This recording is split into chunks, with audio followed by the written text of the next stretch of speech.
Bienvenue à tous pour ce rendez-vous numéro 9.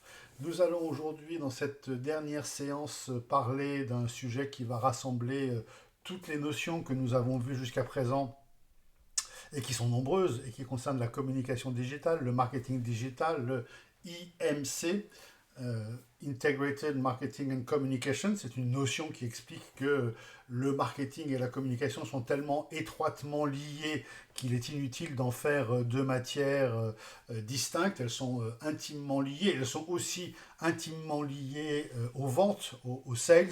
Donc pareil, beaucoup d'entreprises font du business development ou du growth, qui est un autre mot pour dire les ventes. Business development et growth qu'on va voir peut-être aujourd'hui, et qui concourt à développer une entreprise, développer une marque. Donc aujourd'hui, épisode sur le centré sur le plan digital, donc épisode 9, le plan digital. Juste avant de commencer ce plan digital, nous allons faire un tout petit retour sur le site, dont je vous mettrai bien sûr les coordonnées dans les notes de l'épisode. Retour sur le site, donc encore une fois, vous pouvez le retrouver dans Google assez facilement. Il suffit de chercher J'aime Bachelor Marketing et je suis en deuxième position juste derrière J'aime. Je vous fais un agrandissement sur le site. Donc là, vous avez l'épisode 9, plan digital, 6 mars 2025, c'est donc aujourd'hui. Et vous avez les slides, une slide par page. Ici, les slides avec 16 slides par page pour ceux qui veulent avoir une vue plus synoptique. Ici, les slides en ligne. Ici, les slides en ligne avec prise de notes possible. Bon, c'est intéressant que si vous avez mon commentaire en face, donc vous pouvez ouvrir, pour ceux qui suivent en différé ce cours ou ceux qui sont en live, vous pouvez ouvrir ce online slides with notes. Donc ça vous donne les slides d'aujourd'hui avec de la prise de notes. Et donc on va aller à la première slide qu'on va voir tout à l'heure, qui est ici, le plan digital. Et vous pouvez prendre vos notes en même temps que vous écoutez le travail que je fais. Et à vous après d'enregistrer vos notes et vous aurez les slides et les notes à côté. Donc ça c'est pour les petites dispositions de ce cours. La vidéo de cet épisode apparaîtra ici en rouge juste après l'enregistrement de cet épisode. Le workshop, je vais y venir dans une seconde, et le quiz du 6 mars. Il est d'ores et déjà ouvert pour ceux qui suivent en live. Vous pouvez répondre au quiz en même temps que vous suivez le cours. Donc si vous êtes bien organisé, vous avez plusieurs écrans. Sur un écran, vous avez la vidéo. Sur un autre écran, vous avez les slides avec la prise de notes. Et sur un troisième écran, vous avez le quiz. Et au fur et à mesure où je réponds à des questions du quiz, mais vous répondez à ce quiz. Et comme ça, à la fin du cours, théoriquement, vous avez acquis toutes ces notions. Alors, vous le savez, le workshop de cette session ou de cette grande séquence, c'est un cas que j'ai appelé assez pompeusement l'agence. Donc, intéressant d'avoir un nom aussi générique pour un cas aussi spécifique.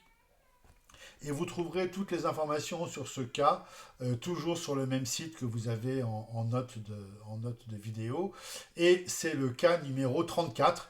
Comme nous sommes à distance et que nous sommes très très peu dans chaque session, on ne peut pas faire les 30 et quelques autres cas que vous avez là. Si vous avez envie de les faire, ben vous avez les sujets ici, vous avez toutes les infos ici, vous pouvez très bien les faire et vous entraîner. Celui qui est impératif et que vous devez me rendre pour, alors j'ai plus la date, mais vous avez la date dans Teams et vous avez la date qui va apparaître dans quelques instants, c'est le workshop numéro 34 qui est ici à l'écran, il s'appelle l'agence. Cas de groupe de fin d'études sur la communication digitale. Et si vous cliquez ici, vous arrivez sur une feuille qui s'appelle l'agence, qui est un workshop l'agence, et qui vous explique en détail tout ce que vous devez faire. Et le dossier est à rendre pour le 14 mars à 22 heures. et à la suite de quoi je fermerai les quiz donc le 14 mars à 22 heures. Donc pour ceux qui n'ont pas suivi tous les cours, vous devez vous débrouiller avant le 14 mars pour faire les 7 ou 6 quiz, je ne sais plus combien il y en a, parce qu'on a sauté quelques-uns pour pas trop vous perdre. Vous devez écouter toutes les vidéos, bien sûr, faire tous les quiz et constituer un groupe pour répondre à ce cas. Je précise bien, je le repréciserai dans Teams et je le repréciserai aussi dans Moodle. Si il y en a qui sont fermement accrochés à Moodle, je le remettrai dans Moodle aussi si ça vous fait plaisir. Euh, il n'y a pas de rattrapage avec moi. Le rattrapage se gérera avec l'école. Moi, le 14 mars, je fais les moyennes des quiz, je corrige les dossiers que j'aurai reçus le 14 mars à 22 heures, je remets ma note à l'école avec des zéros pour ceux qui n'ont pas rendu les quiz et des zéros pour ceux qui n'ont pas rendu le cas. Et l'école, après, va gérer votre note et vous convoquera ou pas à un rattrapage. Après, c'est plus moi qui gère ça. Moi, je vous gère jusqu'au 14 mars. Et inutile de venir me voir le 15, 16, 17, 18 en disant j'ai eu X raisons de ne pas venir pendant un trimestre et donc je demande quelque chose. C'est plus à moi qu'il faut le demander, ce sera à l'école. Donc trêve de choses diverses et variées. Attaquons le cours d'aujourd'hui donc sur le plan digital. C'est un cours qui est très complet et très intéressant car il va regrouper toutes les notions que nous avons vues depuis le 16 décembre, le tout premier cours que nous avons fait ensemble. Donc on va regrouper dans ce plan digital toutes les notions, on va les mettre dans un certain ordre, et cet ordre fait que vous allez pouvoir rendre à votre entreprise ou à vous-même, à votre start-up. J'aime bien toujours ce petit dessin de la start-up qui explose et qui devient une licorne. Si vous voulez devenir une licorne, eh bien, une des premières choses, c'est d'obtenir un financement, et ce financement, vous l'obtiendrez entre autres par votre génie, par votre équipe, par vos compétences, et en remettant de toute façon le plan digital que l'on va voir ensemble aujourd'hui. Alors, trêve de discussion, attaquons ce plan digital. Alors là, je vais vous le schématiser en géant et avec quelques petits dessins que vous devez peut-être reconnaître. Si en voyant cette slide, déjà, vous comprenez ce qu'est le plan digital, je dirais que vous n'avez pas besoin du cours de ce soir. C'est très très très schématique. Là, vous avez, avec le pôle en haut, vous avez ce qu'on appelle un persona. Dans une entreprise, on peut avoir une dizaine, une vingtaine de personas parce qu'on est sur plusieurs cibles, plusieurs segments, et chaque cible, chaque segment se nomme du nom de la personne qui fait ce persona. Donc là, il s'agit de Paul. Paul, vous reconnaissez ici peut-être le parcours du consommateur ou le Customer Journey. Donc là, c'est les grandes bulles, les grandes étapes du Customer Journey. On passe ensuite au même parcours client, mais avec beaucoup plus de détails, un tableau des points de contact. Et après, on va attaquer la liste des opérations que l'on va faire avec le contenu que l'on va publier. Et pour finir, dernière slide, là le tableau est divisé en 6. Dernière slide, je vous la gêne un petit peu, elle est ici. Vous allez choisir des canaux de diffusion. Donc là, c'est sur Google, Alphabet, sur Facebook, sur Pinterest, sur YouTube, etc., etc. Le dessin comprend encore un oiseau bleu. Aujourd'hui, c'est pas un oiseau bleu, c'est une croix, vous savez laquelle. Donc on ne revient pas dessus. Donc voilà ce que l'on va faire aujourd'hui. Je vais essayer de vous décoder cette espèce de gribouillis infâme que vous avez là au-dessus de ma tête, pour que vous sachiez faire ce fameux plan digital.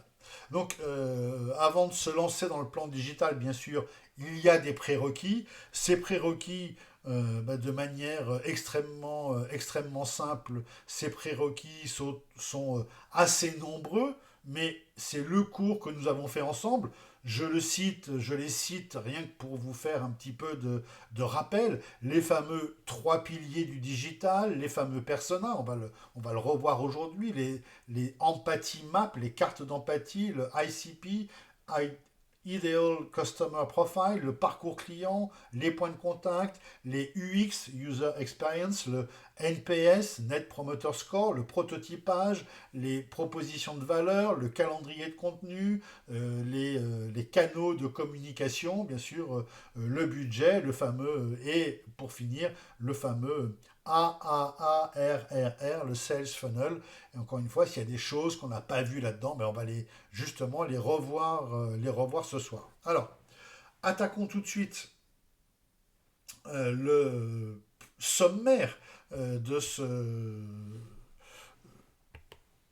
plan digital. Le sommaire, il est extrêmement simple. Il est en 5 parties. Et donc, ce sera une des questions du quiz que vous ferez, que vous êtes peut-être en train de faire maintenant, mais pour Jacques, mais que vous ferez certainement dans le futur. Combien de parties y a-t-il dans un plan digital? Il y a 5 parties et sans grand mystère, on commence la partie 1 par le persona, la fameuse VOC, Voice of Customer, avec la carte d'empathie, avec les pain points, avec les insights, avec le Ideal Customer Profile. La partie 2, c'est le parcours client, avec les points de contact, en anglais les touch points, parcours client en anglais le Customer Journey. La fameuse UX, User Experience, etc., etc. La troisième partie, c'est là où on va montrer son MVP et sa Value Proposition à travers un prototypage. Donc on va montrer à quoi ressemble sa proposition. La quatrième partie, c'est un calendrier de contenu avec tous les contenus que l'on veut publier. Et la cinquième partie, c'est le fameux Sales Funnel, le tunnel de conversion, l'entonnoir, j'aime mieux dire entonnoir, qui est la vraie traduction de funnel, l'entonnoir de conversion, avec les fameux stades A, R, R, R. Le premier A étant le awareness, donc la notoriété, et le dernier R étant soit le referral, le parrainage, soit le revenu, c'est-à-dire le chiffre d'affaires. Donc là, vous avez la structure du plan digital, mais votre plan digital, vous le sentez bien, il va comporter plus d'une dizaine de pages pour réussir à faire tous ces sujets. Et retenez ça pour votre vie professionnelle future. Dès qu'on a un dossier qui fait plus d'une dizaine de pages, mais on pourrait commencer à 5 ou 7 pages, on se doit de faire ce qu'on appelle un ES. ES pour Executive Summary.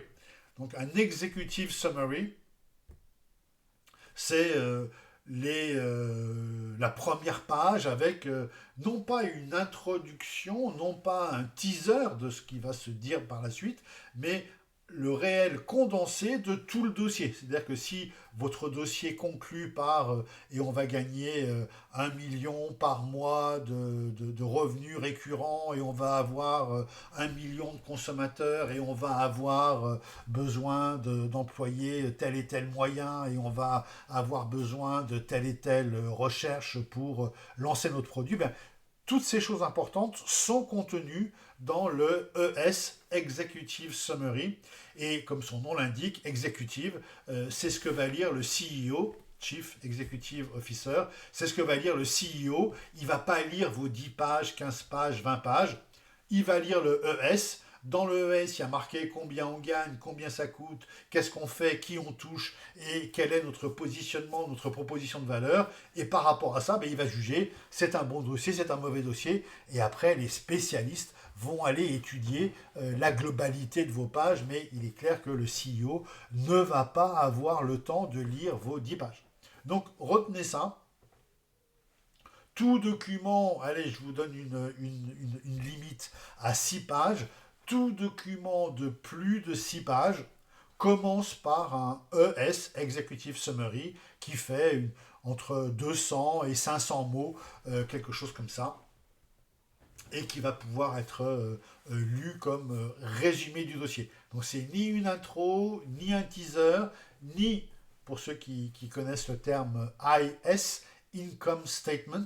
Le income Statement, c'est on va dire, pour schématiser, le business plan, combien ça coûte, combien ça rapporte, le compte de résultats prévisionnel sur 3 ans, c'est ça qu'on appelle un IS, Income Statement, ou IS.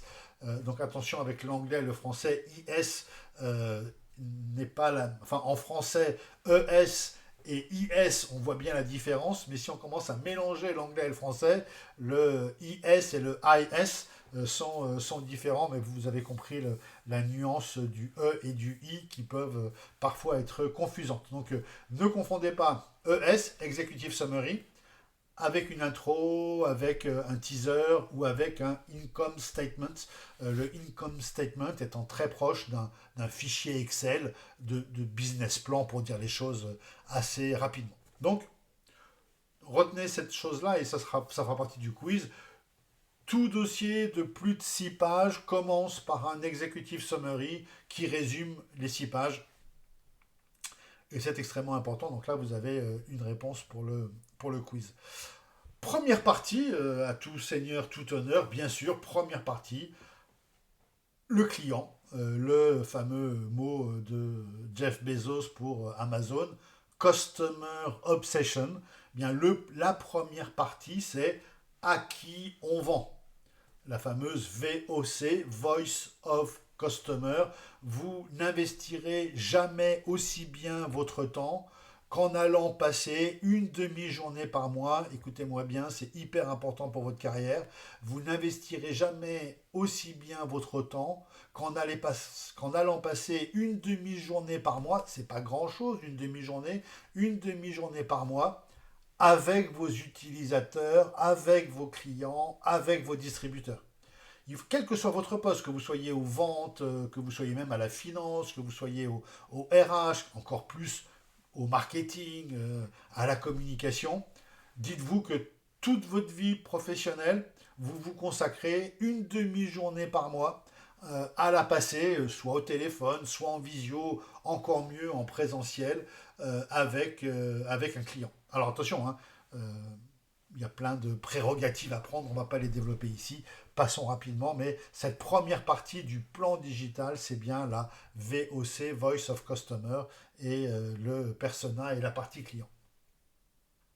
On va la développer un tout petit peu, mais c'est des choses qu'on a déjà vues ensemble avec une entreprise qui a en moyenne, je ne vais pas vous donner de chiffres exacts, hein, mais qui en moyenne, suivant sa complexité, suivant le nombre de circuits de distribution, suivant plein de critères, si elle est plutôt B2B, plutôt B2C, etc., elle va avoir en moyenne une quinzaine de personas.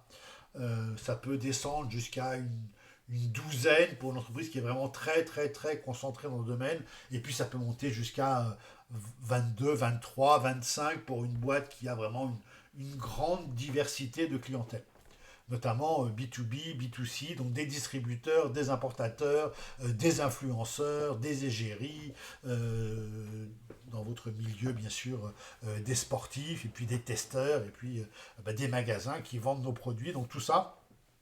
Des magasins qui peuvent être indépendants, c'est un persona, un magasin qui fait partie d'une chaîne intégrée, donc c'est un autre persona, la centrale, le point de vente, ça fait encore deux personas. Vous voyez que même si vous vendez des choses en B2B, eh bien, vous avez déjà un certain nombre de personas.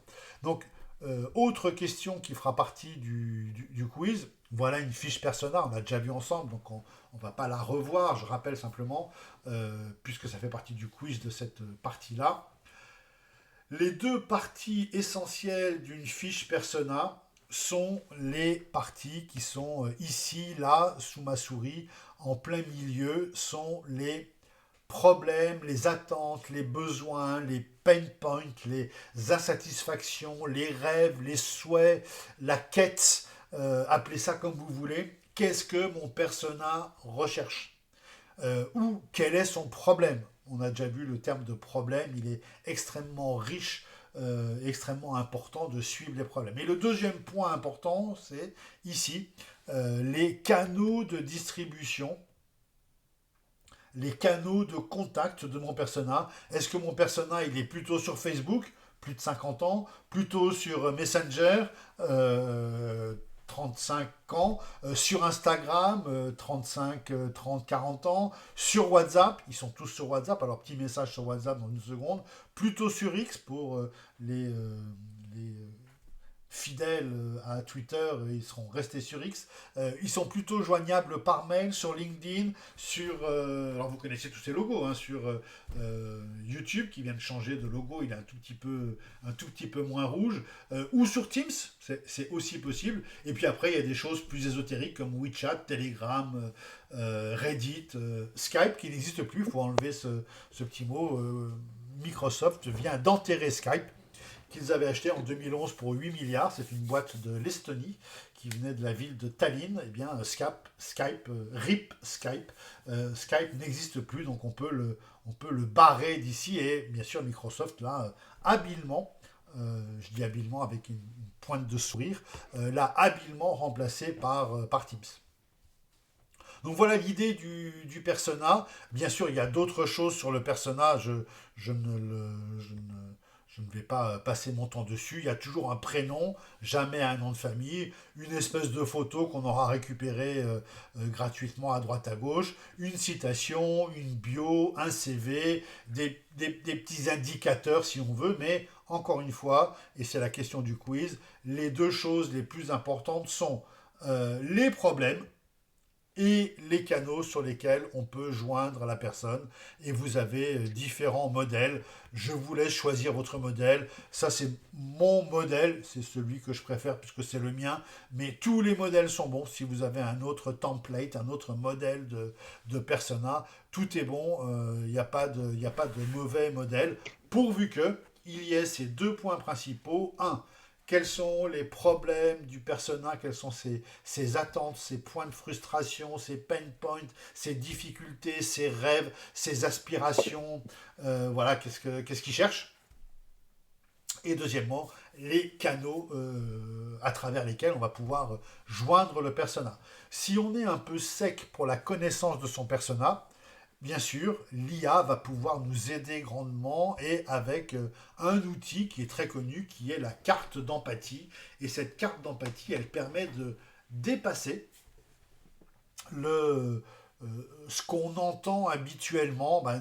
Nos prospects, ils n'ont pas le temps d'écouter nos solutions, ils n'ont pas d'argent, donc ils veulent une solution plus rapide, sans nous rencontrer et moins cher.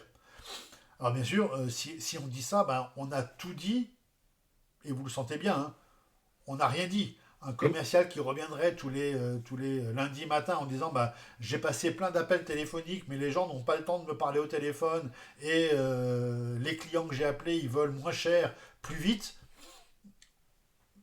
c'est sûrement vrai.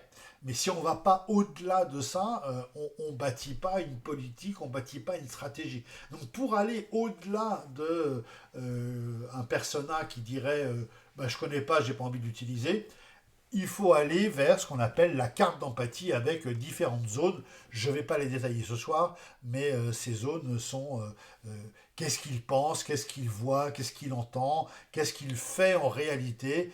Ça, c'est super important et ça s'appelle la fameuse carte d'empathie. Et puis, puisqu'on en est là, on va parler 2 secondes du ICP. Donc ça, c'est le persona idéal, c'est celui sur lequel on mise beaucoup, beaucoup, beaucoup. Et bien, parmi tous vos personas, il y aura un persona qui sera le personnage auquel vous accordez le plus d'importance, et donc le persona que vous allez privilégier devant tous les autres. Donc voilà la première partie de notre plan digital. Je salue Nohan au passage qui vient d'arriver. Et on passe à la deuxième partie du plan digital. Et cette deuxième partie du plan digital, eh bien, c'est tout simplement le parcours client. Alors, encore une fois, faisant partie du quiz lié à cette séance, le parcours client, c'est quelque chose qui est extrêmement simple. Ça va lister les points de contact que le persona, hein, attention, si vous avez 5 personas, il y a donc 5 parcours clients. C'est un parcours client par persona. Chaque persona a son espèce d'habitude, son espèce de vision des choses. Donc, un parcours client par persona. Mais il y a une chose très importante qui fait partie du quiz ce soir et une erreur qui est mais très très très fréquemment commise par les professionnels et par les étudiants a fortiori, c'est de croire que le parcours client est fait des points de contact entre le persona et l'entreprise. Je vous fais un schéma très très rapide. Le persona appelle l'entreprise pour savoir si on vend ce produit, point de contact. Et puis le lendemain, il va sur le site internet de l'entreprise pour voir si tel produit est disponible, deuxième point de contact. Et puis ensuite, il fait une réunion à distance avec un commercial pour élaborer je ne sais quel sujet, troisième point de contact. Ensuite, il va voir sur Instagram ou sur LinkedIn qu'est-ce qu'on dit, quatrième point de contact. Donc, il y a une vision qui est fausse. Attention, ce que je viens de dire là est faux. Il y a une vision qui est fausse qui consiste à dire les points de contact, c'est chaque fois que le persona nous rencontre, que ce soit sur Internet, au téléphone, en face à face, et peu importe. Et pour vous souvenir de ça, c'est de bien comprendre qu'il y a une partie visible par l'entreprise du parcours client, parce que quand les gens nous téléphonent, ça nous fait une trace. Quand les gens nous envoient un email, on a une trace, donc on peut dire c'est un point de contact, il nous a envoyé un email. Mais les choses sont beaucoup plus complexes que ça et beaucoup plus complètes que ça. Il y a la partie visible, auquel tout le monde pense, très bien, elle fait partie du parcours client, mais il y a toute la partie invisible. Et je vais vous en parler ici. Juste avant, je vous dis qu'un parcours client, suivant le produit qu'on vend, suivant le cycle de vente que l'on a, suivant la longueur du cycle de vente que l'on a, eh bien, ce parcours client, il peut durer 3 mois, 1 an, 2 ans, 10 ans. Là, vous avez un point de contact, un parcours client avec le premier point de contact qui date de 2009 et puis le dernier point de contact qui date de 2022. Donc voilà un parcours client qui s'étale sur une quinzaine d'années. En moyenne, alors encore une fois c'est des moyennes, hein, en moyenne un parcours client est composé d'une quarantaine de points de contact. Et en fonction du cycle de vente de l'entreprise, ce parcours client, il peut être pris sur 6 mois, 1 an, 2 ans, 3 ans, sur la vie totale. Si vous êtes un vendeur d'immobilier, par exemple, votre client, s'il fait 3 achats dans sa vie, un achat avant de se marier à la trentaine, un achat au deuxième enfant à la quarantaine, et puis un achat pour ses vieux jours à la soixantaine, je dis n'importe quoi, eh bien, vous suivez le parcours client, vous suivez votre client tout au long de sa vie, et ça peut donc durer une quarantaine d'années. Et puis si vous vendez un bien agroalimentaire, le parcours client, il va être bien sûr beaucoup plus rapide. Avec parfois, vous l'avez ici, des successions de points de contact extrêmement rapprochés. Là, vous avez 3 points de contact extrêmement rapprochés. Et puis des périodes où ici, entre le rose et le rouge ici, vous avez peut-être 6 mois, 1 an sans contact. Mais parce que le client pense à autre chose, parce que vous n'êtes plus dans sa priorité et donc il ne pense pas à vous. Donc, je reprends maintenant la discussion pour vous dire qu'est-ce qu'un parcours client et de quoi se composent ces fameux 40 points de contact. Donc, parcours client égale Customer Journey, si vous l'avez en anglais, et point de contact égale Touchpoint, si vous l'avez en anglais. Donc, chaque point de contact, ça c'est la définition, chaque point de contact représente un instant où le client pense à notre entreprise ou à notre classe de produits. Donc si vous vendez des voitures, pour dire quelque chose comme ça qui me passe par la tête à l'instant, si vous vendez des voitures, Votre client se réveille à 5 heures du matin parce qu'il a vu qu'il y avait de fortes chutes de neige et il se dit, est-ce que j'ai bien fait monter mes pneus neige sur ma voiture? Parce que sinon, je ne vais pas pouvoir sortir de mon garage. Il va falloir que je fasse venir une dépanneuse ou que je fasse quelque chose de spécial. Eh bien, vous voyez bien que le client, là, à 5 heures du matin, quand il se réveille et qu'il se dit, zut, est-ce que j'ai bien fait monter mes pneus neige? Il pense à sa voiture, il pense à ses pneus, il pense à son garagiste, il pense à la marque de voiture qu'il a acheté. Mais bien sûr, il ne vous contacte pas. Il ne va pas vous envoyer un email à 5 heures du matin et puis vous feriez quoi de cet email si vous êtes le concessionnaire automobile? Vous dites, bah, moi j'en sais rien si vous avez mis des pneus neige ou pas. Mais ce qui est important, c'est que le client, à 5 heures du matin, dans son lit, a eu une pensée qui concerne sa voiture. Et puis on va 6 mois plus tard, le client sait qu'il va partir en vacances en voiture et qu'il va faire 2000 km avec femme et enfants dans sa voiture. Et il se dit une semaine, toujours pareil, je reprends l'exemple, là on va pas prendre 5 heures du matin, on va prendre à 23h30 avant d'aller se coucher, il se dit zut, il me reste plus que 4 jours pour faire une révision, je voudrais bien réviser ma voiture avant le départ en vacances. Et puis, il arrive un moment dans sa vie, une semaine après, il est devant sa télévision, il voit une pub pour une voiture XYZ qui est hybride, qui est électrique, qui est ceci ou qui est cela, peu importe les caractéristiques, et il se dit, ah tiens, ces nouvelles voitures, ça me tente pas mal, ils disent à partir de 280 € par mois, moi je paye je ne sais combien pour ma voiture, est-ce qu'il ne serait pas temps de changer? Vous voyez que les trois exemples que je viens de vous donner, le réveil à 5 heures du matin pour les pneus neige, la pub, la révision à 23h30 une semaine avant de partir en vacances, et un jour à 19h, il voit une pub et il se dit tiens, est-ce qu'il ne serait pas temps de changer? Vous comprenez bien que ce sont des points de contact qui concernent le client, ce qu'il pense. Il pense à la catégorie voiture, garage, réparation, automobile, déplacement. Il pense à ça. Il se pose une question. Bien sûr, il ne vous la pose pas, parce qu'il ne vous contacte pas à ce moment-là. Mais néanmoins, c'est un point de contact. Et bien que vous n'avez pas été sollicité sur ces points de contact, votre entreprise, si vous êtes dans la catégorie voiture, vous devez répondre à ces angoisses. Et je vous donne un exemple qui me vient en tête à l'instant. Donc forcément, c'est stupide ce que je vais vous dire. Mais nous, chez Toyota, je prends cette marque au hasard, je la déteste plutôt, mais peu importe. Nous, chez Toyota, nos 4x4 peuvent rouler sous la neige, même sans pneus neige, parce qu'ils sont conçus pour ça. Et donc, si vous avez cette caractéristique, vous comprenez que vous enlevez l'angoisse du client qui se réveille à 5 heures du mat en se disant zut, est-ce que j'ai mis des pneus neige, sinon je ne peux pas sortir de mon garage? Eh bien, ah, mais il se dit, ah bah non, mais moi j'ai une Toyota, j'ai un 4x4 Toyota, moi ça passe partout. Autre point de contact, on avait dit quoi?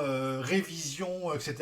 Bah, si vous avez une voiture qui a les bons voyants, qui a la bonne maintenance prédictive, qui a un indicateur qui lui dit à chaque fois qu'il appuie sur un bouton, vous pouvez rouler encore 5000 km avant la prochaine révision, et bien en faisant ça, vous comprenez que vous résolvez la tension qui est sur le point de contact. Ah zut, je pars en vacances dans une semaine, est-ce que j'ai le temps de faire une révision? Eh bien, tu appuies sur le bouton, ça te dit que tu peux rouler encore 5000 km parce que la maintenance prédictive avec l'IA a calculé que tu pouvais rouler 5000 km. Donc tu appuies sur le bouton, il te reste 5000 km avant la prochaine révision, tu es serein, tu es tranquille, tu ne te poses plus la question de te dire ah zut, il faut que je fasse réviser, est-ce que c'est le moment des plaquettes de frein, est-ce que c'est le moment de la courroie de distribution, j'en sais rien, j'y connais rien en voiture, j'ai pris cet exemple vraiment comme ça.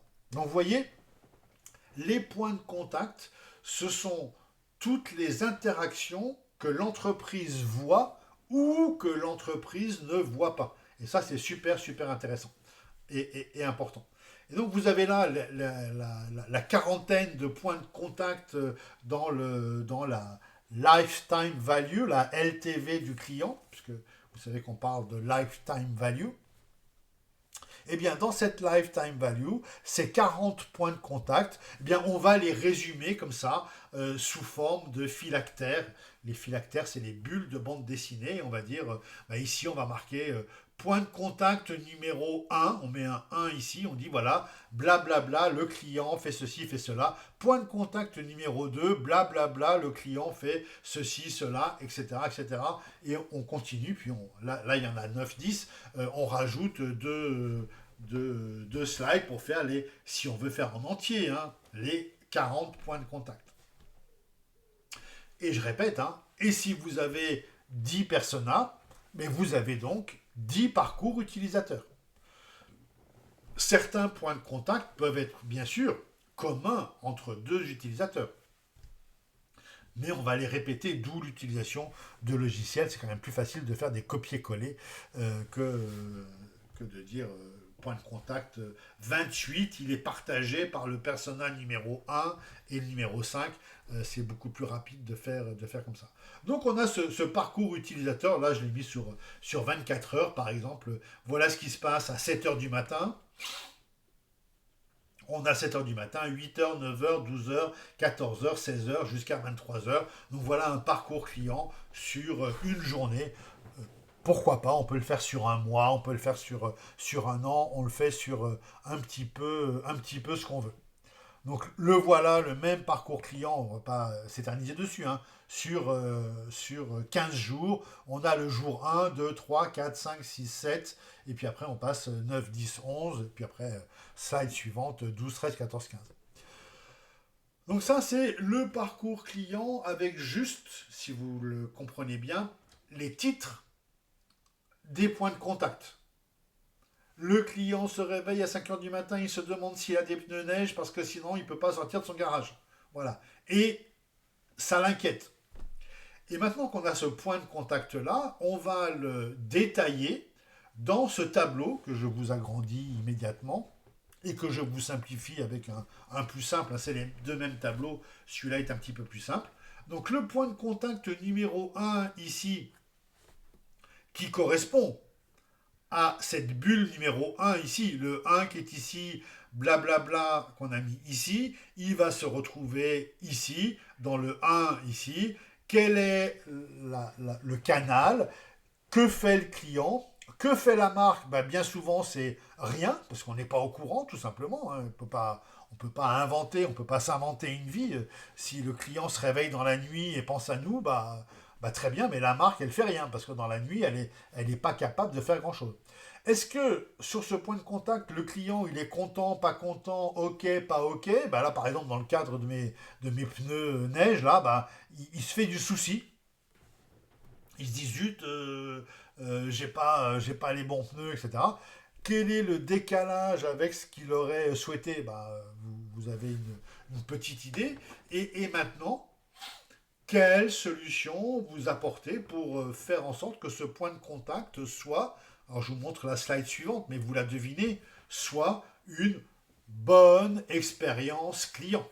Parce que l'objectif, c'est de faire en sorte que ces 40 points de contact, vous avez le petit sigle ici en haut avec le UX, l'objectif, c'est que ces 40 points de contact soient tous avec une user experience qui soit vraiment positive, que le client soit content de tous ces points de contact. Donc c'est un travail extrêmement long, extrêmement difficile, et dans ce travail-là, dans ce type de travail-là, bien, l'IA peut nous aider. L'IA peut nous aider à faire les personas. Ça, très bien. On demande à l'IA, peux-tu imaginer le prénom d'une personne entre 20 et 30 ans qui fait ceci, ceci, cela, comment elle s'appellerait, quel serait son visage, quels seraient ses problèmes. Et donc l'IA va vous remplir en quelque sorte la fiche persona. Et après, ce qui est intéressant, c'est que si on a bien travaillé son persona avec l'IA, on va pouvoir interroger l'IA, admettons que ce persona s'appelle Paul, on va pouvoir demander à l'IA qu'on a entraîné sur Paul, on va pouvoir demander à l'IA si on fait cette communication-là, si on fait ce poste-là, si on fait ce produit-là, si on fait cette proposition-là, ce service-là, est-ce que tu penses, IA, que Paul va être content?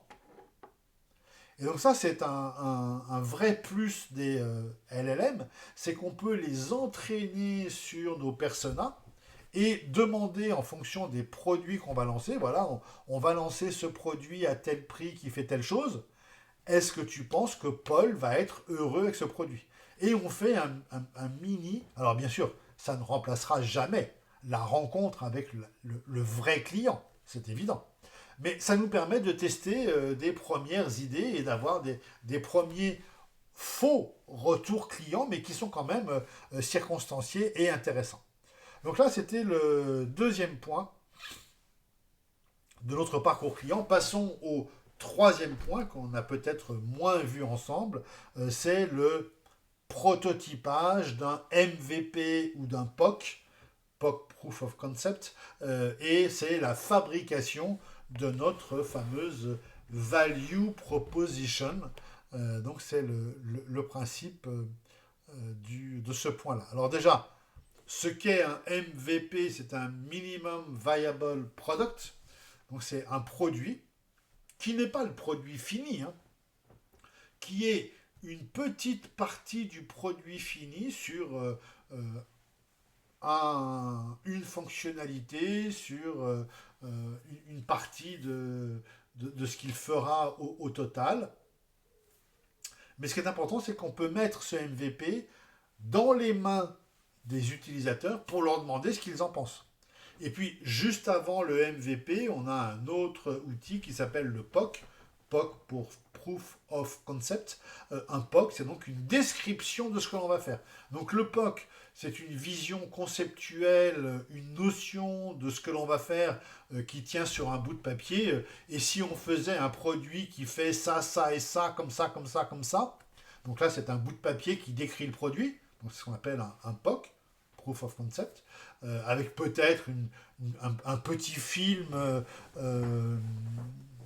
en motion design pour expliquer comment ça pourrait se passer, mais ça n'a rien de réel, hein, c'est juste une vision de l'esprit, un prolongement de ce qu'on pense. On dit voilà, c'est notre POC, qu'est-ce que vous en pensez? Les clients disent oui, les clients disent non, ils le modifient. Et le MVP, minimum viable, c'est le viable qui est important, product, donc viable, ça veut dire que l'utilisateur peut réellement toucher le produit, essayer le produit, qui ne fait pour l'instant que 1/10 de ce qu'il fera dans sa version définitive, mais qui existe bel et bien et que l'on peut toucher. Alors pour faire ces MVP, ces POC, on a plein d'outils. Dans le logiciel, on a un outil qui est fantastique qui s'appelle Figma. Si vous connaissez, ben c'est un très très bon outil. Si vous ne connaissez pas, vous pouvez vous intéresser à Figma pour faire ce qu'on appelle en informatique du prototypage ou du wireframing. Et comme je vous l'ai dit en début d'année, software is eating the world. Donc tous les produits deviennent des mini-logiciels. Donc on peut déjà montrer aux clients ce que sera le logiciel de notre produit. Donc voilà, vous pouvez utiliser Figma. Si Figma vous paraît un peu trop compliqué, que vous voulez juste faire quelque chose de rapide, il y a un autre logiciel qui s'appelle Marvel qui fonctionne très bien. Sinon, on a Adobe avec Adobe XD ou Adobe XD. Ça dépend si vous le dites à la française ou à l'anglaise. Je vous invite à dire Adobe à l'anglaise. C'est ce que font tous les pros. Et XD, généralement, on le dit à la française. Mais donc, il y a aussi d'autres produits pour faire tout ça qui existent. Je ne vais pas vous le développer. Mais là, l'idée, à ce niveau-là, de notre plan digital, la partie 3, c'est de pouvoir montrer ce que l'on veut fabriquer, proposer pour résoudre le problème que l'on a vu dans les personas et que l'on a vu dans les fameux points de contact. Et ben, de faire juger ses propositions en disant au client, voilà, si on vous proposait ça demain pour solutionner tel problème, est-ce que ça vous paraît intéressant ou pas intéressant? Si le client dit intéressant, bah très bien, on le met en œuvre. Alors maintenant, quatrième partie sur notre plan digital. Là, on passe à la partie du contenu. Qu'est-ce que l'on va proposer réellement au client? Qu'est-ce que l'on va lui communiquer? Quel est notre plan média? Quel est notre plan de communication? Et quels sont les contenus que l'on va lui pousser? Et quels influenceurs on va utiliser? Et donc, c'est le package complet de notre calendrier de communication, de notre planning de contenu, de tout ce que vous voulez. Et ce calendrier, bien sûr, il va falloir l'équilibrer. Déjà, on n'a pas une somme d'argent infinie à dépenser, donc il faut l'équilibrer en termes de budget. Il ne s'agit pas de dépenser 10 millions comme ça pour rigoler, donc il faut le budgéter. Ensuite, il faut l'équilibrer entre si on a une dizaine de personas, eh bien, il faut équilibrer entre le persona numéro un, numéro 2, numéro 3, numéro 4. Je prends juste un gros cas d'école. Euh, vous vendez un produit à des distributeurs et les distributeurs vendent ce produit à des utilisateurs. Ben, votre budget de communication, il va se diviser en deux. Une partie du budget de communication pour communiquer auprès des distributeurs et une autre partie du budget de communication pour communiquer auprès des utilisateurs. Si l'un des deux ne fonctionne pas, ou si l'un des deux n'existe pas, ou si l'un des deux est défaillant, qu'est-ce qui va se passer? Ben, il va se passer que vos utilisateurs vont avoir envie d'acquérir votre produit, votre solution. Ils vont la chercher chez les distributeurs et ils ne vont pas la trouver. Ils vont faire un premier magasin, ils ne vont pas la trouver, un deuxième magasin, ils ne vont pas la trouver, et puis bon, bah après, ils vont s'arrêter, ils vont passer à autre chose. Et si c'est déséquilibré dans l'autre sens, vous communiquez beaucoup auprès des distributeurs, mais pas auprès des utilisateurs, ben vous voyez arriver la grosse bêtise. Vos distributeurs vous commandent des produits, stockent vos produits, mettent en avant vos produits, sauf que comme aucun utilisateur ne connaît ce produit-là, ben, il passe devant les rayons ou il passe devant le produit, que ce soit un produit de bâtiment, un produit agroalimentaire, un produit sportif ou n'importe quoi d'autre, ou un produit de mode en magasin. Ben, les clients passent devant le magasin. Est-ce que vous connaissez Lululemon, par exemple? Certains connaissent, d'autres connaissent pas. Oui. C'est une marque de sport. Il y a une magnifique boutique devant les Champs-Élysées, mais moi je vois beaucoup de Parisiens qui ne connaissent pas Lululemon parce qu'ils ne sont pas dans le milieu sportif et ils ne connaissent pas la marque qui est principalement américaine, c'est vrai, et ils passent devant la boutique sans même s'arrêter. Donc là, on a un distributeur, on a fait un travail auprès d'un distributeur, on a une boutique sur les Champs-Élysées, et Dieu sait que ça coûte cher une boutique sur les Champs-Élysées, on a une boutique sur les Champs-Élysées, mais comme on n'a pas fait de pub auprès des utilisateurs, bah, les utilisateurs passent devant la boutique sans même s'arrêter. Pourtant, il y a un produit génial chez Lululemon, c'est les miroirs connectés. J'en dis pas plus, mais c'est un très très beau produit pour faire du sport, bien sûr, et pour faire plein d'autres choses. Et ils ont bien sûr plein de tenues qui sont des tenues que moi je trouve assez bien foutues et assez agréables. Donc, dans ce calendrier de contenu, vous allez devoir dire quelle partie est pour telle cible, quelle partie est pour telle cible. Et puis si chez les utilisateurs, vous avez 5 cibles, les étudiants, les sportifs, les jeunes couples avec enfants, et puis les seniors, eh bien, bien sûr, il faudra que votre calendrier de contenu parle autant sur Facebook aux seniors que sur Strava aux sportifs, que sur Insta aux jeunes couples avec enfants, que sur Snapchat à la génération Z, pour donner des grandes idées comme ça, qui sont vraiment des lieux communs un peu bêtes, mais comme ça vous met les idées en tête. Donc, ce calendrier de contenu, il ne s'agit pas de dire, voilà, on va faire 15 opérations, 20 opérations, etc. Il s'agit de dire, une fois qu'on a listé les opérations, il y en a 10 pour telle persona, 10 pour telle persona, 10 pour telle persona, il y en a 10 pour le B2B, 10 pour le B2C, et d'avoir une déclinaison par canaux, combien en influence, combien en médias sociaux, combien en display, combien en SEO, combien en IA. Enfin, encore une fois, je vous liste plein de choses qu'on a vues ensemble dans le contenu, mais il est extrêmement important de bien comprendre tout ça. Et puis, puisqu'on parle de contenu, et ça va introduire la partie numéro 5 qu'on verra juste après avec l'entonnoir de conversion, il est important aussi de dire à quel moment, et c'est ce que Google appelle les micro-moments, donc je vous demande de retenir cette expression qui est les micro-moments, et Google a distingué plusieurs types de moments, plusieurs types de contextes. C'est dans quel contexte vous faites votre communication.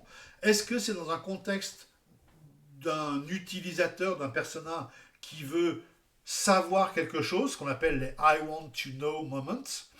Donc là, je veux savoir quelle est la recette pour tel produit. J'ai pas dit que je voulais le faire, j'ai pas dit que je voulais l'acheter, j'ai pas dit que je voulais aller dans un restaurant qui fait ce produit, juste je m'intéresse à la recette de telle chose et je voudrais savoir quelle teneur en calories, en nutriments, en glucides, est-ce que c'est un aliment qui est bon pour la santé, est-ce qu'il faut en manger une fois par jour, une fois par mois, une fois par semaine. Voilà, I want to know, je veux savoir. Et puis c'est le bleu. Une autre catégorie, c'est je veux aller quelque part. Et donc vous comprenez que la réponse de Google, quand Google décerne un contexte, pardon, pas décerne, distingue ou comprend que votre contexte, c'est un I want to know moment, on va vous donner des informations généralistes sur le sujet que vous recherchez. Mais quand c'est un I want to go moment, qu'est-ce que Google va vous donner en réponse contextuelle à votre besoin? Bah, du Google Maps, avec un trajet, avec des épingles pour vous dire I want to go à tel endroit, bah, y en a 10 dans votre ville, voilà les épingles, voilà où ils sont, et voilà les horaires d'ouverture, et voilà le meilleur chemin pour y aller, par exemple. Mais dans le I want to go, ça peut être je veux aller à la pharmacie de garde de ma ville, ou je veux aller une semaine en vacances au soleil, ou je veux aller 3 mois en voyage en Asie. C'est toujours I want to go, mais vous voyez, c'est des I want to go pharmacie de garde. Donc là, c'est une information chaude, urgente, avec des choses diverses et variées. Je veux aller une semaine en vacances, donc là c'est un vol, un hôtel, du résidentiel, etc. Puis je veux carrément passer 3 mois en Asie, c'est un autre I want to go. Puis pareil, on continue les I want to do. Ben donc là, la réponse de Google dans I want to do, dans ce contexte-là, ben vous le savez tous, hein, ça ne fait pas grand mystère. Dans la partie jaune I want to do, la réponse de Google, c'est un tuto YouTube. Je veux réparer ma machine, machin, qui fait pas ceci. Eh ben, tuto, comment réparer sa machine, machin. Et vous avez quelqu'un qui vous dit, il faut faire comme ça. Et puis, dernière catégorie, vous avez capté le sens de ces micro-moments. I want to buy. Ben là, je veux acheter mon billet d'avion, je veux acheter tel produit technologique pour faire ceci, je veux acheter tel produit pour faire telle recette. Oui, si je reste sur mon idée de recette, je veux savoir de quoi se compose telle recette. D'où ça vient, qui l'a fait, quel est le meilleur restaurant qui l'a fait, quelles sont les personnes célèbres qui ont mangé cette recette. Je veux aller dans un restaurant qui fait cette recette, je veux faire cette recette, I want to do, et je veux acheter soit le produit tout fait, là il va me proposer du Uber Eats, soit je veux acheter les ingrédients pour le faire moi-même. Et là, la réponse de Google à un contexte I want to buy, ça va être du Google Shopping. Et vous allez avoir en haut, si vous mettez vélo, trail, je ne sais pas si ça existe, excusez-moi, je ne suis pas très bon en vélo, vélo, machin, truc bidule, bah, Google va vous répondre avec des petites vignettes avec le vélo numéro 1 à tant d'euros disponible à tel endroit, le vélo numéro 2 à tant d'euros disponible à tel endroit, parce que Google a distingué que votre contexte étant un contexte I want to buy. Donc là, en fonction de ces différents contextes de nos personas, eh bien nous, on va avoir une stratégie de communication, une stratégie de contenu qui va consister à leur donner des informations qui correspondent à ces différents moments. Et puis, j'ai l'habitude de dire aussi que Google s'est arrêté à 4 contextes, mais que, bien sûr, avec l'IA, avec la data, avec la personnalisation, il y en a certainement un cinquième, un sixième, un septième. Qu'est-ce qui nous manque? Vous pouvez faire une réflexion rapide en même temps que je vous parle. Qu'est-ce qui nous manque dans les moments différents de je veux savoir quelque chose, je veux aller quelque part, je veux fabriquer, faire quelque chose ou je veux acheter quelque chose? Il y a d'autres moments. Par exemple, je veux m'amuser, je veux avoir du fun, je veux me divertir. Donc c'est des moments, je cherche du divertissement. Donc je veux pas apprendre un truc, c'est pas du tout no. Je veux aller nulle part, je veux rester chez moi. Tout doux, je veux rien faire, je veux binger dans mon canapé. Je veux rien acheter, je veux juste me divertir. Et puis on pourrait inventer, alors, il ne s'agit pas d'inventer, mais on pourrait imaginer encore un autre moment. I want to meet. Je veux faire du lien social, je veux rencontrer des gens. Et donc là, c'est bah, soit du Strava dans le cadre sportif, soit du Goodreads dans le cadre de club de lecture, soit du Tinder dans le cadre que vous imaginez, soit autre chose. Donc voilà, il y a tous ces moments-là, et on peut en trouver très facilement. C'est un exercice que je fais avec mes classes. On peut en trouver très facilement une petite dizaine. Une fois qu'on a fait ces moments qui sont, vous comprenez, du contexte, mais qui rentrent bien dans notre stratégie de contenu, une fois qu'on a fait le contexte, ben, on va essayer de faire avec cette clé qu'on a déjà vue ensemble quand on a parlé des stratégies de contenu, cette fameuse clé poème. Est-ce qu'on va faire plutôt de la pub ou est-ce qu'on va mettre, c'est le P de poème, paid media, ou est-ce qu'on va mettre ces informations-là dans les médias que nous possédons déjà? Nous avons une base de données avec 100 000 emails.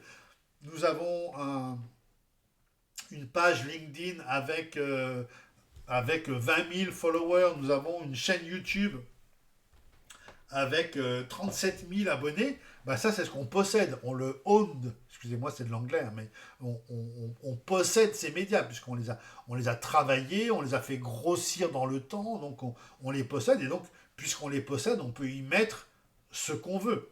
Et tout simplement, le premier média que l'on possède, bah, c'est son site internet. Et pour des magasins physiques, le premier média qu'ils possèdent, bah, c'est le magasin physique avec les vitrines, avec les rayonnages, avec les PLV, les ILV, retenez ce terme, les DOOH. DOOH, c'est quelque chose de très important aujourd'hui, et vous l'avez tous vu, mais vous ne savez peut-être pas que ça s'appelle du DOOH. DOOH veut dire Digital Out of Home. C'est tous les écrans qui sont dans les points de vente, dans les villes, et qui peuvent diffuser une information municipale dans la ville et qui peuvent diffuser une information sur les promotions du magasin, sur les produits en vente au magasin. Et pour reprendre ma remontée des Champs-Élysées, si vous allez dans le magasin Adidas ou Nike des Champs-Élysées, mais si vous allez aussi dans le magasin, alors j'ai pas le nom précisément en tête, c'est pas Zara, c'en est un autre, H&M peut-être, j'ai un petit doute. Il y a dans le H&M ou dans le Zara, je crois que c'est plutôt H&M, des écrans, mais vraiment, gigantesques dans tout le magasin. Il n'y a pas un mur. Les séparations entre les zones sont faites par des écrans géants. C'est même plus des 100 pouces ou 200 pouces. C'est des murs entiers d'écrans avec bien sûr des images qui sont des images qui donnent envie d'acheter la nouvelle collection, envie d'acheter le nouveau produit. Autre média qui existe en plus du P, le paid, donc la publicité, le owned, ce qu'on possède et ce qu'on possède en premier lieu, c'est donc notre site internet avec notre blog éventuellement. Et troisième point, du poème, pour faire l'acronyme poème qui est joli, c'est le earned social. Donc c'est ce que l'on gagne parce qu'on a fait un excellent contenu et que devant ce contenu excellent, devant la beauté de notre photo, devant la qualité de notre influenceur, ben, les gens se le partagent. Et donc là, on va toucher des gens qu'on n'avait pas initialement. Ben, grâce au partage, on va faire la fameuse viralité ou le fameux buzz. Et donc là, on va gagner des gens. Pensez à toutes ces vidéos de chez Red Bull. Euh, Quand on en voit une et qu'on la trouve sympa, ben on la partage avec ses amis, on l'envoie en lien ou tout simplement, le premier pas du earned social, c'est tout simplement un like ou un commentaire. Et encore mieux, c'est le dernier point, le shared, encore mieux, un partage. Mais ça aussi, ça va faire partie de notre stratégie de contenu, qu'est-ce qu'on va donner. Et donc pour bien diviser tout ça, je vais vous conseiller l'utilisation d'un outil.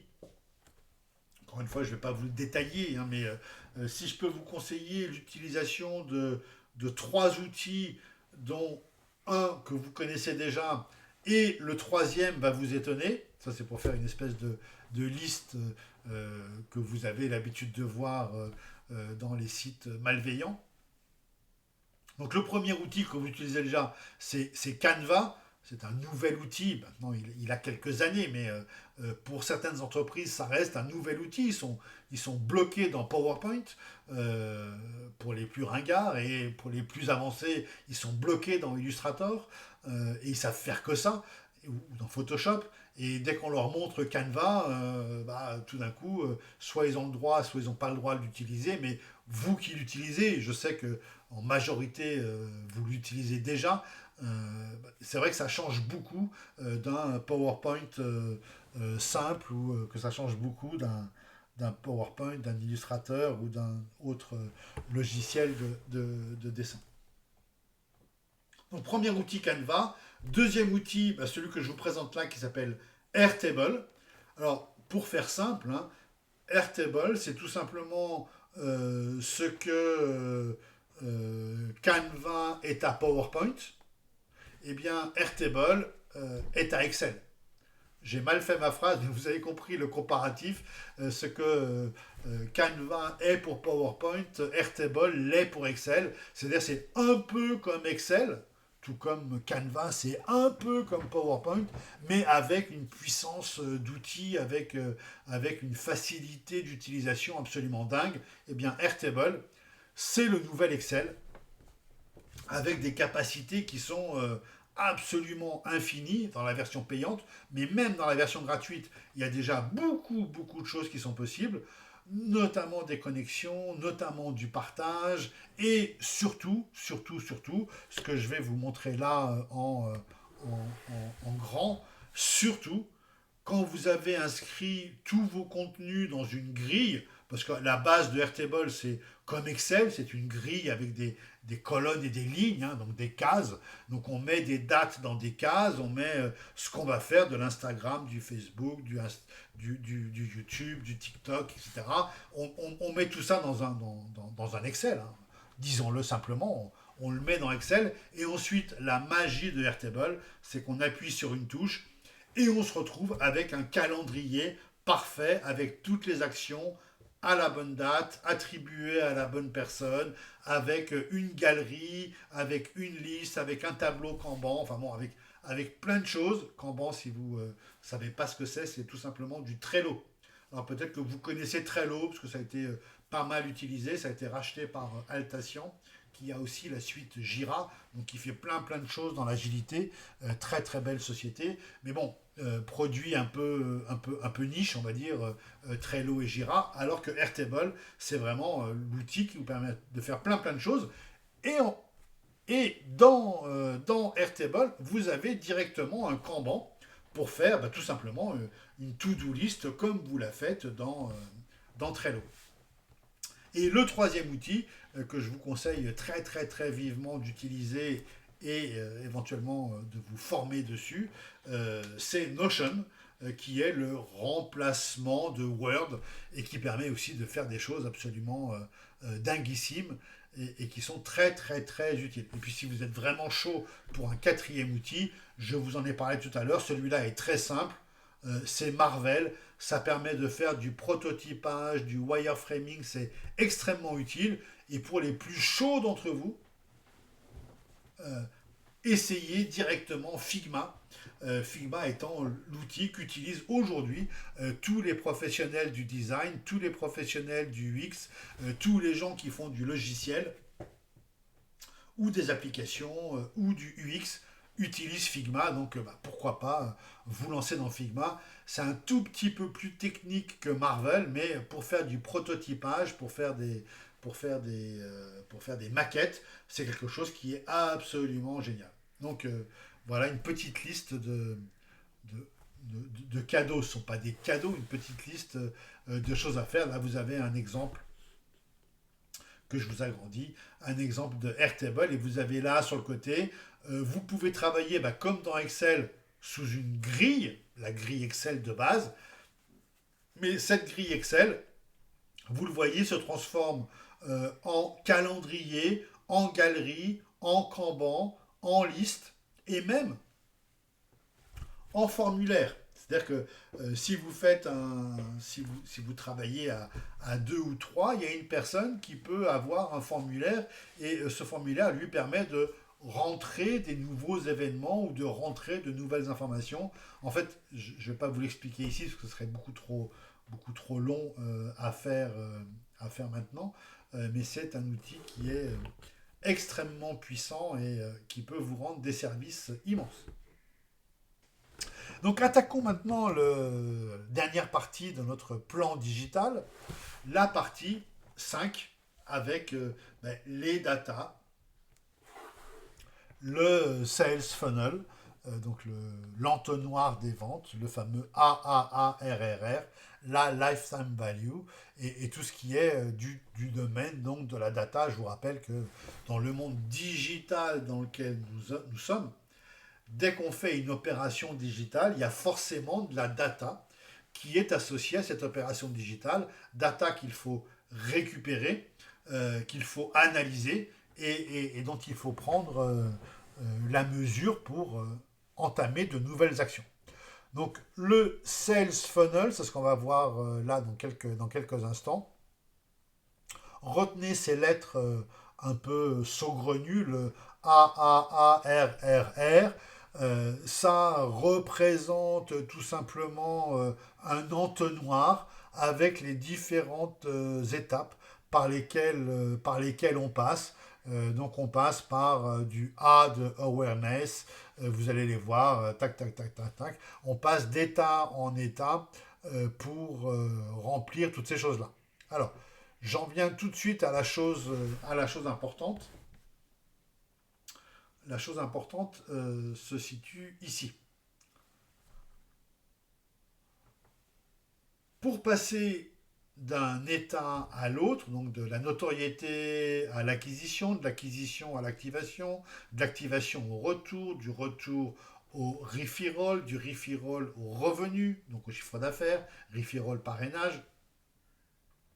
Pour suivre toutes ces étapes, nous allons faire, excusez-moi, la slide est légèrement décalée, vous avez lead nurturing, c'est lead nurturing, ING, lead nurturing. Donc retenez, ça fait partie du quiz aussi, le lead nurturing. Le lead nurturing, c'est tout simplement, c'est un mot qui n'est pas très beau. Lead, ça veut dire contact. Nurturing, ça veut dire nourrissage.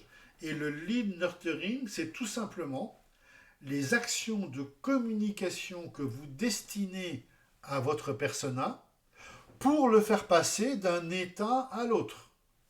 Bon, je m'explique. Votre persona ne connaît pas votre société, votre marque, votre produit. Elle a juste un problème, un besoin, mais elle ne vous connaît pas. Premier outil qui va nous permettre de faire de la notoriété, mais par exemple, une campagne de display où on dit si vous avez mal à la tête, nous avons un produit qui enlève le mal de tête. Donc, c'est une campagne display de communication, tout simplement pour nous faire connaître. C'est de la notoriété. Et notre marque s'appelle XYZ.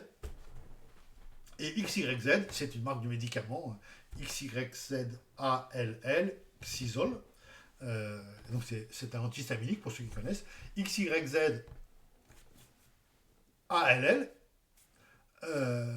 vous résout ce problème-là.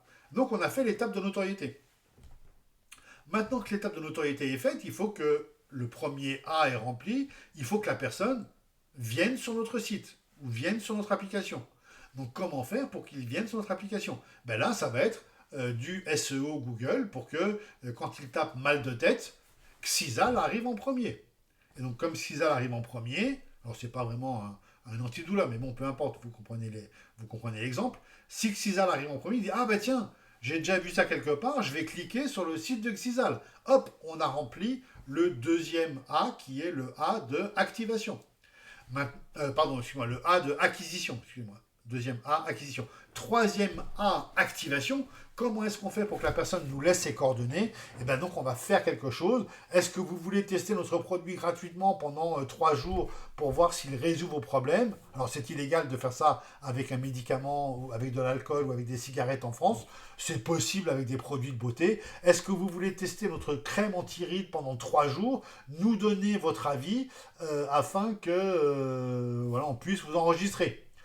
Si vous dites oui, il va bien falloir vous donner votre nom et votre adresse pour qu'on puisse vous envoyer 3 échantillons de crème. Et donc là, on a récolté les coordonnées de la personne. Donc le lead nurturing, c'est tout ce que l'on fait, les opérations de communication, les promotions, les astuces, les invitations à un webinar, les invitations, les codes promo, les invitations à une exposition. C'est tout ce que l'on fait pour que les gens progressent dans notre entonnoir pour arriver jusqu'en bas. Donc le lead nurturing, c'est ça la chose la plus importante. Maintenant, on va regarder le détail de ce AAARRR. Vous l'avez ici, notoriété, acquisition, activation, retour ou rétention, revenu en anglais c'est chiffre d'affaires, revenue, et referral, c'est tout simplement le parrainage, ou on pourrait dire en français l'engagement ou le like si on veut se mettre à la chose la plus simple possible. Alors ce qu'il faut retenir de ce AAARRR, c'est que déjà les étapes ne sont pas figées, elles peuvent s'interchanger les unes avec les autres. C'est pas un problème. Parfois, l'acquisition peut passer en premier et la notoriété en dernier, peu importe, c'est pas très important. Donc retenez que les étapes ne sont pas forcément dans le même ordre à chaque fois, en fonction du produit. Elles peuvent être différentes. Deuxièmement, la durée de l'entonnoir entre la personne qui ne nous connaît pas et le moment où elle devient client fidèle, parfois c'est 3 jours, ça peut être 2 mois, ça peut être 1 an, ça peut être n'importe quelle durée, on ne sait pas combien de temps ça va durer. Et ne croyez pas, ne faites pas la bêtise, ne croyez pas que les produits B2B sont longs et les produits B2C sont courts. Je vais vous donner un exemple de produit B2B court. Si vous allez dans un restaurant avec des bornes de commande qui permettent aux gens de commander directement leur repas et de payer à la fin et d'être servi à table, si vous avez ce produit disponible, le restaurateur, il vous le commande en une journée et il demande l'installation la semaine suivante. Donc très très court, c'est du B2B, mais très très court. Et si on veut prendre du B2C très long, Eh bien, l'achat d'une voiture, ben, on y pense pendant 6 mois, un an. Est-ce que je ferais mieux de prendre cette marque, telle technologie, ceci, cela, etc., etc. Et c'est très compliqué et les gens peuvent réfléchir très, très, très longtemps. Donc voilà, dans les slides, vous avez plein d'informations sur le fameux Sales Funnel. Je veux pas les détailler, je ne veux pas vous embêter avec tout ça. Et on a ainsi maintenant quasiment fait le tour de notre plan digital. Je vous le, je vous le récapitule avec ces fameuses 5 grandes parties. On commence par le client, le persona, ensuite son parcours, ensuite la proposition qu'on va faire, le produit qu'on va vendre, comment est-ce qu'on a la partie 3, c'est tout simplement qu'est-ce qu'on propose au client pour solutionner le problème qu'on a vu en un et 2. La partie 4, c'est notre stratégie de communication. Et la partie 5, c'est la partie plus commerciale, plus data, où on va récolter les informations pour pouvoir ajuster notre travail. Donc ainsi s'achève cette 9e partie que nous avons vue ensemble, ou 10e rendez-vous que nous avons ensemble. Maintenant, vous pouvez appliquer ce parcours digital, ce plan digital à votre entreprise, à vos produits, à votre personne, même si vous le souhaitez. En tout cas, pour le cas que vous avez à rendre, de mémoire, je cite le 14 mars à 22 heures, vous pouvez bien sûr utiliser ce modèle pour présenter votre solution finale.